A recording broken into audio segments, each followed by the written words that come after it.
Le premier mindset du succès pour ne plus craindre la peur de l'échec, pour ne plus le craindre et avancer et viser le succès, c'est le succès, c'est comme une montagne. Pourquoi une montagne? Parce qu'on fait des petits pas pour gravir le sommet et que quand on commence, on est forcément en bas. Et quand on regarde une montagne en bas avant de la gravir, qu'est-ce qu'on se dit? Waouh, cette montagne elle est haute, ça va être compliqué d'arriver au bout.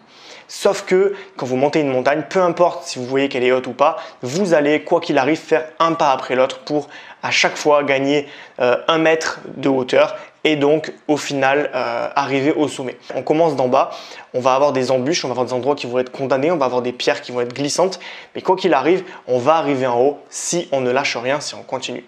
Donc il faut vraiment comprendre que c'est la méthode des petits pas, on fait des petits pas chaque jour pour réussir à atteindre un objectif et il faut le voir comme ça. Évidemment, quand vous commencez à grimper une montagne, vous ne vous plaignez pas de ne pas être au sommet au bout de 2 minutes.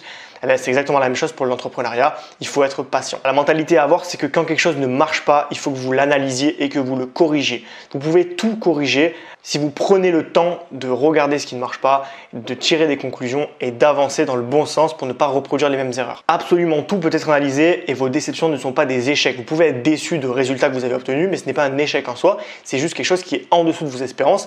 Mais dans tous les cas, c'est toujours positif. Donc vraiment, ce qui est difficile à faire mais qui est vraiment utile dans l'entrepreneuriat, c'est de ne pas prendre les résultats de manière émotionnelle, mais de manière factuelle, froide et vraiment de manière rationnelle.